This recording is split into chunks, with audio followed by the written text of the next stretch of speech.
Of all जो है ना, एक अच्छी स्किल जो है ना वही आपको एक अच्छा फ्रीलांसर बनने में हेल्पफुल होगी। वालेकुम सलाम। अच्छा जी। तो स्किल, तो आज मैंने ये प्लान बनाया कि सबसे पहले आज आपको एक स्किल सिखाते हैं और स्किल के बाद जो फाइवर की गिग है ना वो आज हम बनाएंगे प्रैक्टिकली। जो स्किल हम सीखेंगे उस स्किल के ऊपर हम फाइवर पे जाके गिग बनाएंगे। तो आज मैं जो आपको स्किल सिखाने वाला हूँ वो बेसिकली है कोड कैनन की जो स्क्रिप्ट्स होती हैं उनको इंस्टॉल कैसे किया जाता है।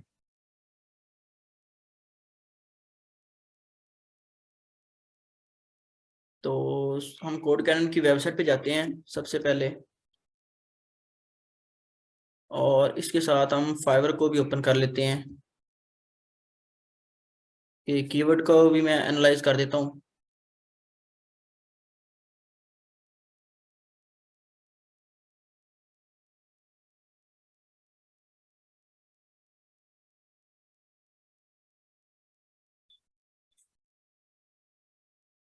जी, तो ये है कोड कैनन की वेबसाइट।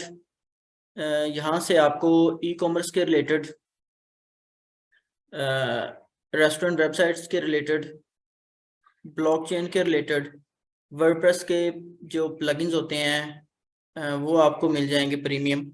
और अ, यानी कि ना जितनी भी यानी कि वेबसाइट्स होती हैं ना उन तमाम टाइप्स की जो वेबसाइट है उनके रिलेटेड कोड जो है ना वो आप यहाँ से परचेज कर सकते हैं। अमूमन प्राइस जो है वो $20 to $100 के दरमियान होती है, और एवरेज प्राइस जो है वो $40 to $50 होती है एक पर जो कोड होता है उसकी, एक जो सॉफ्टवेयर होता है उसकी। तो ये बायर क्या करते हैं कि यहाँ से कोड परचेज करते हैं और होस्टिंग और डोमेन उन्होंने बाय की होती है, और फाइवर पे जाते हैं बायर और वहाँ पे जाके वो सेलर सर्च करते हैं कि, और उनसे जो स्क्रिप्ट है वो इंस्टॉल करवाते हैं, जिसके बदले आप $5 to $20 चार्ज कर सकते हैं जस्ट इंस्टॉलेशन का। और इंस्टॉलेशन के बाद आप उसको क्लाइंट को कह सकते हैं कि मैं आपका लोगो डिजाइन कर देता हूँ या मैं आपको मजीद इसकी कस्टमाइजेशन कर देता हूँ थ्रू एडमिन पैनल। एक बात याद रखिएगा, जितनी भी ये सारी स्क्रिप्ट्स है ना कोड कैनन पे पड़ी हुई उनका एडमिन पैनल होता है। आप में से वर्डप्रेस का किसी को पता है? वर्डप्रेस किसी ने सीखा है? सर मुस्तंसर से भी रिसेंटली जिस किसी ने ट्रेनिंग की हो तो वो काइंडली बता दे वर्डप्रेस।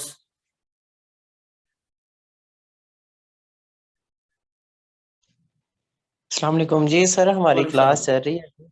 जी जी।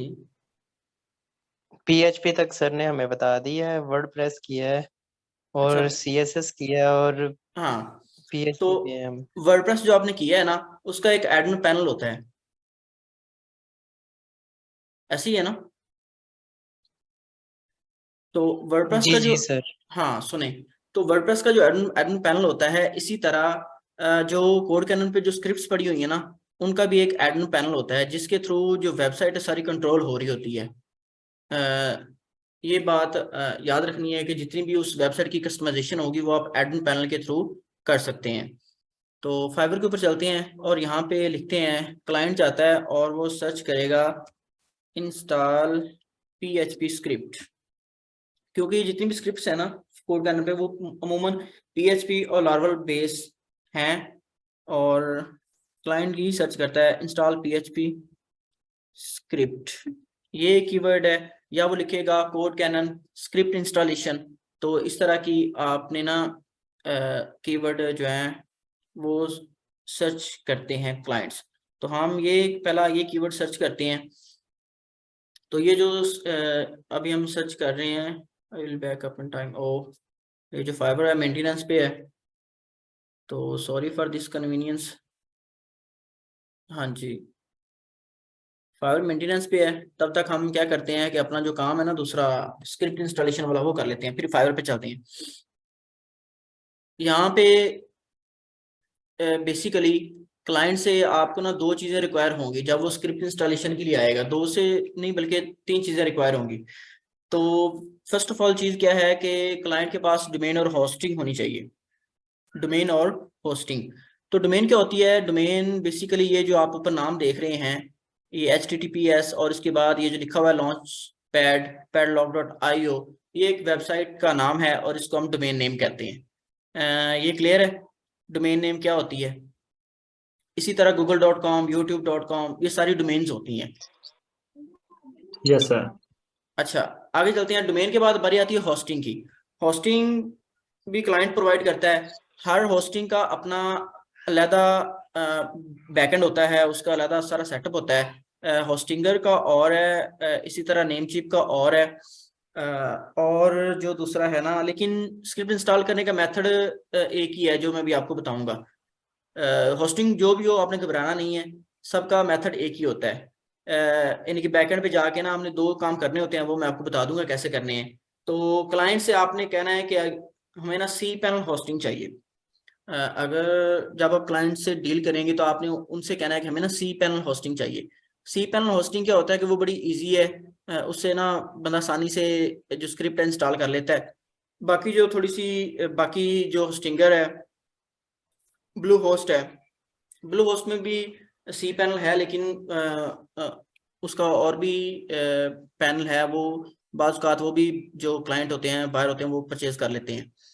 तो होस्टिंगर का थोड़ा सा डिफरेंट है। तो अमूमन आपने क्लाइंट से कहना है कि हमें ना सी पैनल होस्टिंग परचेज करके दें। तो वो सी पैनल होस्टिंग जब आपको देगा तो आपने सी पैनल में लॉगिन करना है।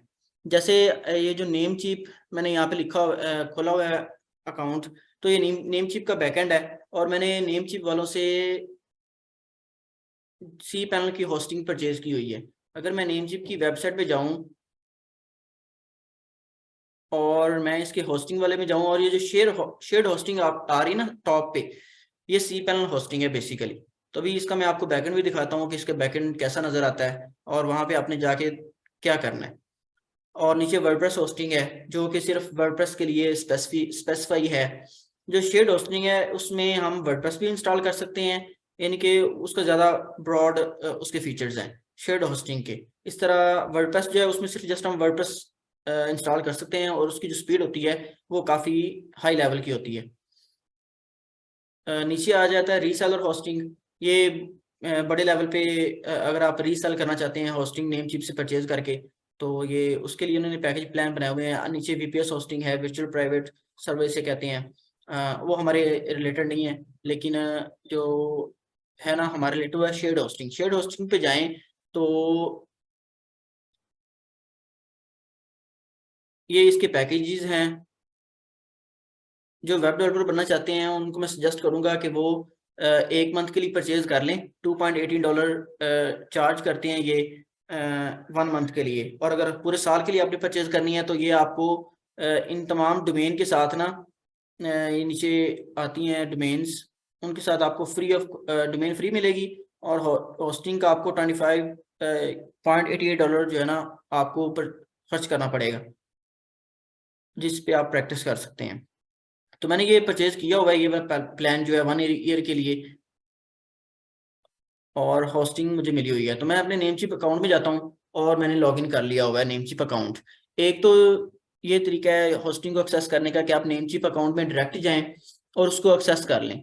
जैसे मैं अभी डैशबोर्ड पे जाता हूँ तो यहाँ पे मेरी डोमेन और साथ में होस्टिंग के आइकॉन मुझे नज़र आ जाएंगे। ये देखें, ये मेरी डोमेन नेम है और साथ में ये मेरा होस्टिंग का आइकॉन आपको नज़र आ रहा है, होस्टिंग का आइकॉन है। और ये नीचे देखें लिखा हुआ है गो टू सी पैनल। ठीक है, मैं यहाँ पे क्लिक करूंगा तो मैं सी पैनल में रिडायरेक्ट हो जाऊंगा और मैं सी पैनल में लॉगिन हो जाऊंगा। और ये साथ में जो आपको लॉक्स नज़र आ रहे हैं ये SSL है। जो ये जो आपको लॉक नज़र आता है ना वेबसाइट के ऊपर HTTPS, तो ये लॉक है, इसको SSL बोलते हैं। अच्छा जी, एक तो ये मेथड है कि आप नेमचिप के थ्रू अपना सी पैनल एक्सेस कर सकते हैं। और दूसरा मेथड ये है कि आप सी पैनल को डायरेक्ट भी एक्सेस कर सकते हैं। वो कैसे कि आप अपनी वेबसाइट का नाम लिखते हैं, डोमेन नेम लिखते हैं,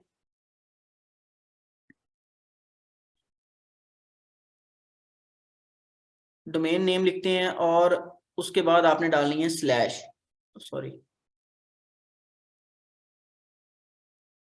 उसके बाद डालनी है आपने स्लैश और यहाँ पे लिखना है सी पैनल। सी पैनल लिखेंगे तो ये डायरेक्ट जो है ना सी पैनल को रिडायरेक्ट कर देगा। तो जितनी भी सी पैनल होस्टिंग है ना, उनका जो सी पैनल का यूज होता है ना, लॉगिन स्क्रीन वो ऐसी नज़र आती है। यहाँ पे यूज़र नेम वो भी आपको क्लाइंट देगा सी पैनल का, और ये जो उसका है पासवर्ड वो भी आपको क्लाइंट देगा। बाकी जब आप प्रैक्टिकल करेंगे तो आपको ज़्यादा समझ आएगी। मुझे बता दीजिएगा जहाँ से आपको समझ ना आए, तो मैं आपको उस पॉइंट को दोबारा रिपीट कर दूंगा। तो यहाँ से भी अगर हम लॉगिन करेंगे तो हम डायरेक्ट जो है ना अपने सी पैनल में एंटर हो जाएंगे। तो ये मैं इधर चलता हूँ, सॉरी ये क्या, मैं इधर, तो ये मैं होस्टिंग के आइकॉन पे आ गया हूँ और नीचे मैं क्लिक करूंगा गो टू सी पैनल पे। तो अब ये क्या करेगा कि मुझे डायरेक्ट जो है ना सी पैनल में मुझे रिडायरेक्ट कर देगा। तो ये आ गया सी पैनल का बैकएंड। ये सी पैनल का एडमिन पैनल है। क्लाइंट ने जहाँ से मर्जी सी पैनल परचेज करता है तो उसका जो बैकएंड होगा ना ये वाला सेम होगा। ठीक है, यहाँ तक क्लियर है?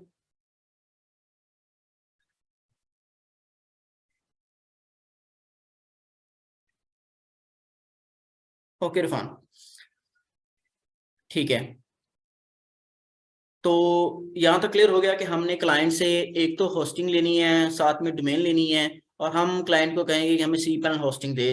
ठीक है, और साथ में वो आपको जो है ना कोड कैनन से जो उसने स्क्रिप्ट परचेज की होगी वो आपको जिप फाइल में कोड जो है वो सेंड कर देगा, और साथ में उसका जो परचेज कोड होगा वो भी आपको सेंड कर देगा। दो चीज़ें ये आपको वो जिप फाइल में सेंड करेगा, एक तो कोड की फाइल्स जो उसने परचेज किया है, साथ में उसका जो लाइसेंस है वो सेंड करेगा, ये दो चीज़ें। ठीक है, और साथ में आपको डोमेन और होस्टिंग भी वो प्रोवाइड करेगा।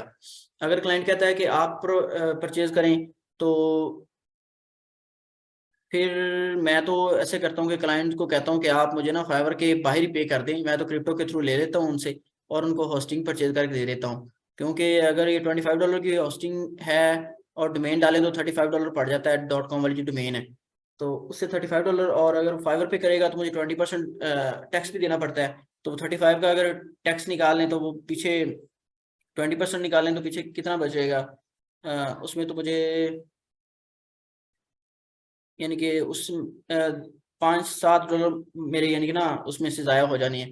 तो मैं क्लाइंट से कहता हूँ कि आप मुझे ना क्रिप्टो में पे कर दें फाइवर से आउटसाइड, तो मैं आपके लिए होस्टिंग और डोमेन पे कर देता हूँ। लेकिन जब आप काम करेंगे तो मोस्टली यही होता है, 99% चांसेस है कि वो जिसने कोड परचेज किया हुआ वो होस्टिंग और डोमेन भी परचेज करके रखता है।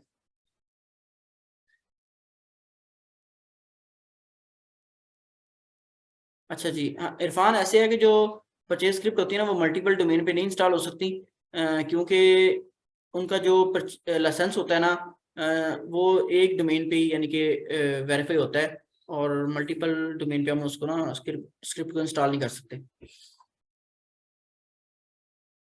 और भी मेथड हैं यानी कि स्क्रिप्ट को वो ये करते हैं लोग जो एक्सपर्ट हैं कोड्स के, वो ये करते हैं कि वो जो परचेज वाला सेक्शन है ना, परचेज कोड वाला, वो रिमूव कर देते हैं कि वो जो वेरीफाई होता है लाइसेंस। तो जब वो वेरिफिकेशन वाला जो प्रोसेस है वो रिमूव कर देते हैं थ्रू कोडिंग, तो फिर वो जो कोड होता है ना वो यानी कि अनलिमिटेड डोमेन पे इंस्टॉल कर सकते हैं, लेकिन वो 2 नंबरी आ जाती है उसमें।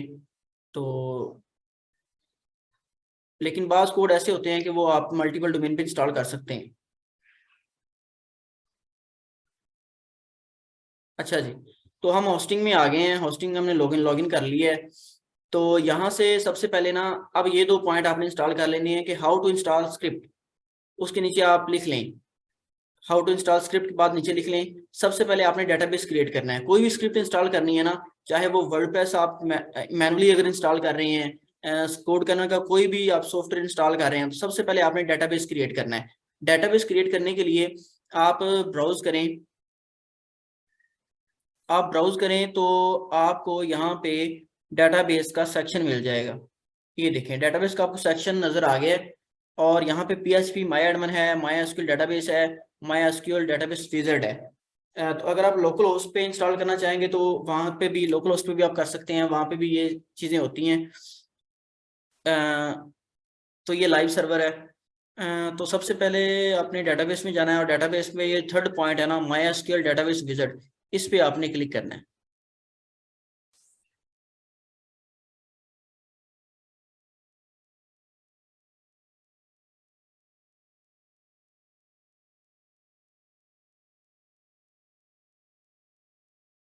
तो ये आपसे मांगेगा स्टेप 1 में क्रिएट अ डेटाबेस। यहाँ पे आपने डेटाबेस का नेम देना है। तो मैं डेटाबेस का नेम जो है अमूमन डोमेन नेम के साथ ही रखता हूँ। तो मेरी जो डोमेन है वो है पैडलॉक। तो हम पैडलॉक रख सकते हैं, कोई भी हम डोमेन ना, या सॉरी, यहाँ पे हम कोई भी यानी नाम रख सकते हैं, XYZ एक्सेट्रा, जो भी आपका दिल करे।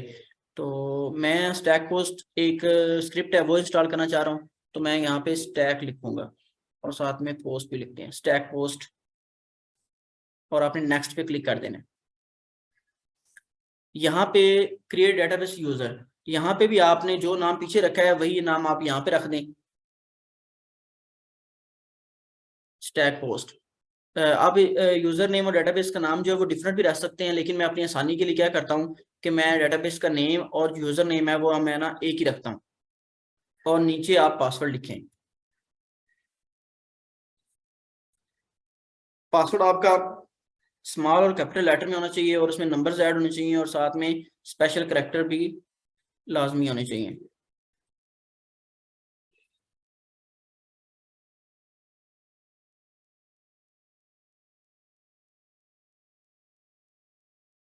जी, तो मैंने पासवर्ड पुट कर दी है और मैं क्रिएट यूज़र पे क्लिक करता हूँ।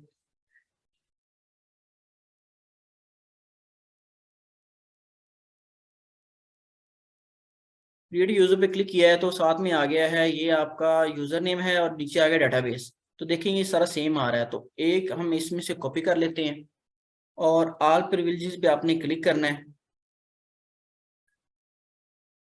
देन आपने मैनेज चेंजेस पे क्लिक कर देना है। तो क्या होगा कि ये सारी सेटिंग जो है ना आपकी सेव हो जाएगी। तो ये डेटाबेस आपका क्रिएट हो गया, ये एक स्टेप जो है ना आपका कंप्लीट हो गया है। जस्ट आपने वहां से डेटाबेस का नेम और यूजर नेम कॉपी करना है और साथ में पासवर्ड आपने याद रखना है।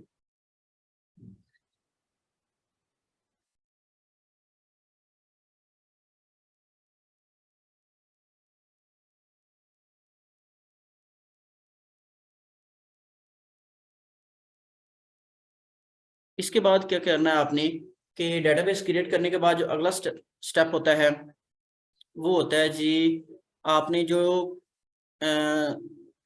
कोड है ना उसकी जो फाइल्स हैं वो आपने पब्लिक HTML में अपलोड करनी है। तो उसके लिए आप दोबारा फिर अपने बेसिक एडमिन पैनल में जाएंगे, सी पैनल वाले में। तो ये देखें, ये इसका बेसिक एडमिन पैनल आ गया है, वही सी पैनल वाला, ठीक है। यहाँ पे अब हम जाएंगे फाइल्स वाले सेक्शन में। ये देखें फाइल्स वाला सेक्शन आ गया है और आपने फाइल मैनेजर पे क्लिक कर देना है। और फाइल मैनेजर पे क्लिक करेंगे तो नीचे आ जाएं, यहाँ पे देखें, यहाँ पे आपको पब्लिक HTML नज़र आ रहा होगा। तो हमारी जो डोमेन पे जो फाइल्स लोड हो रही होंगी वो पब्लिक HTML में जो फाइल्स पड़ी होंगी ना वो लोड होती हैं। ये आपने याद रखना है कि जो हमारी डोमेन है ना वो पब्लिक HTML के साथ कनेक्ट है।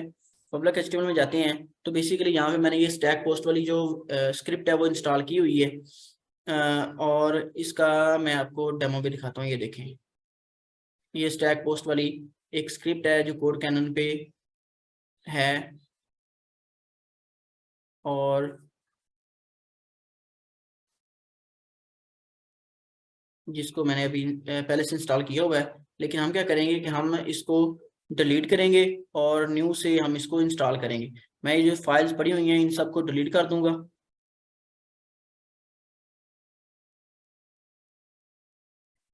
जी, तो बायर जो है वो आपको ये जिप फाइल प्रोवाइड कर देगा। आपने वो जिप फाइल डाउनलोड करनी है और यहाँ पे अपलोड वाला आपको सेक्शन नज़र आ रहा है, अपलोड पे आप क्लिक करेंगे और फाइल चूज करेंगे और अपलोड कर देंगे। जब फाइल अपलोड हो जाएगी तो उसके बाद आपने इसको करना है अनजिप। इस पे इसको सिलेक्ट करें और उसके बाद आप इसको करें एक्सट्रैक्ट। एक्सट्रैक्ट के ऊपर क्लिक करना है आपने और देन एक्सट्रैक्ट फाइल्स पे क्लिक करना है। तो ये फाइल जो है जिप जो फाइल है आपकी ना एक्सट्रैक्ट हो जाएगी।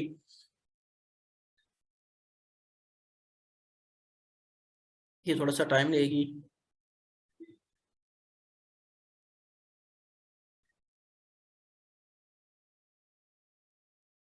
चैट में बता दें, समझ आ रही है आपको? ये 2 बंदे गायब हो गए हैं।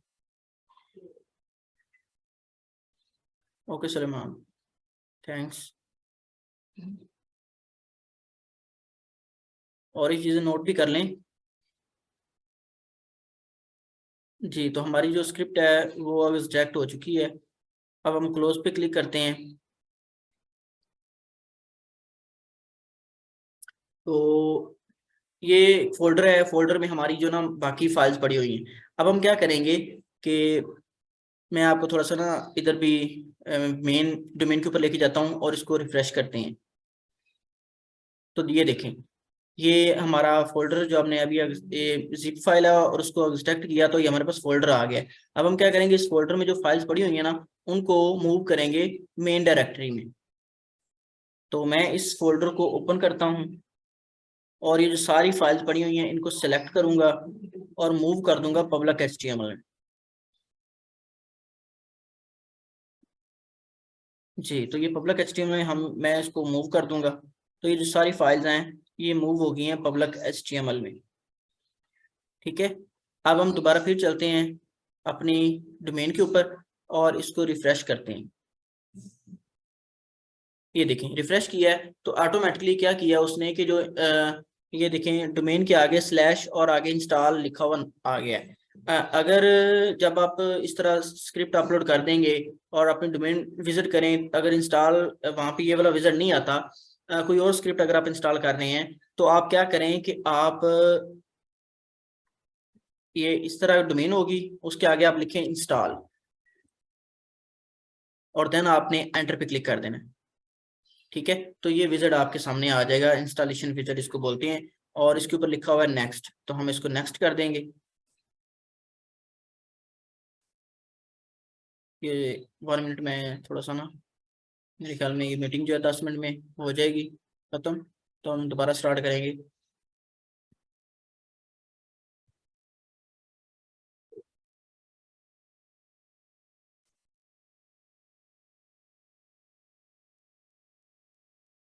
जी, पब्लिक HTML फोल्डर में हमने सारी फाइल्स को मूव कर दिया है।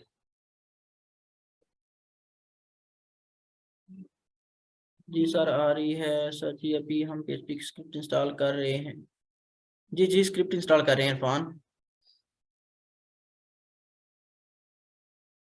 अच्छा सर जी, पब्लिक HTML नाम रखना पड़ेगा पीछे नहीं नहीं फाइल में नहीं जहाँ ये फाइल है। नहीं नहीं नहीं नहीं नहीं नहीं, यानी कि जब आप होस्टिंग परचेज करते हैं ना जी सर। तो साथ में हम डोमेन भी परचेज करते हैं, तो जो डोमेन होती है ना ठीक, वो पब्लिक HTML के साथ ऑटोमेटिकली कनेक्ट होती है। ठीक होगा सर। ठीक हो गया ना? Thank you. Okay, ji sir. ठीक है। तो ये पब्लिक HTML हमारी सारी फाइल्स पड़ी हैं और फ्रंट एंड पे ये इंस्टॉलेशन विजिट आ गया है। फर्स्ट पे नेक्स्ट का आ रहा था, हमने नेक्स्ट कर दिया। अब दूसरे पे देखें एग्रीमेंट टर्म्स एंड कंडीशन आ रहा है, हम इसको थोड़ा सा ब्राउज करेंगे, नीचे आए तो नीचे आ रहा है जी आई रीड एंड एक्सेप्ट।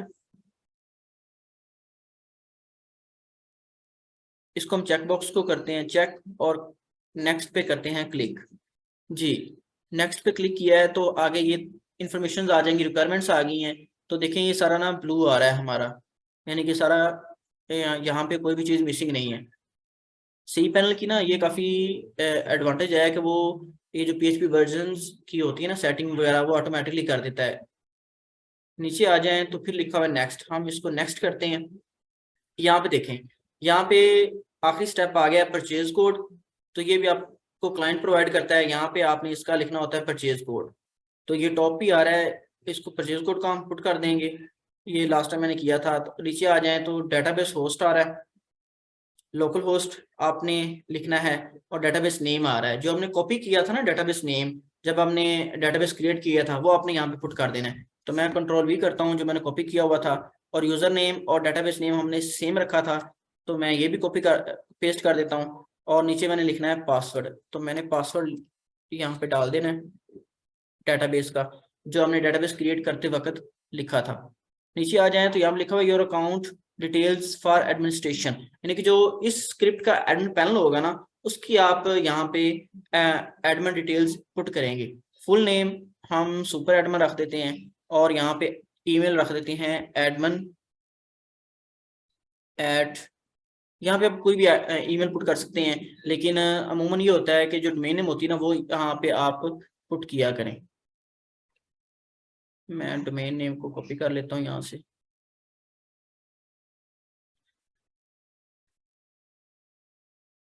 और नीचे लिखना है पासवर्ड। पासवर्ड लिखने के बाद नीचे से आप टाइम जोन भी सिलेक्ट कर सकते हैं, और फिनिश इंस्टॉलेशन पे आपने क्लिक कर देना, तो ये आपकी स्क्रिप्ट जो है ना इंस्टॉल हो जाएगी। ये देखें, इंस्टॉलेशन वाज सक्सेसफुल, और नीचे आ गया है कि don't forget to delete install directory. Okay, हम स्टार्ट नाउ पे क्लिक करते हैं, तो ये देखिए हमारी जो स्क्रिप्ट है ना वो सक्सेसफुली इंस्टॉल हो गई है, और हमारे पास बनी बनाई वेबसाइट आ गई है। ये स्टैक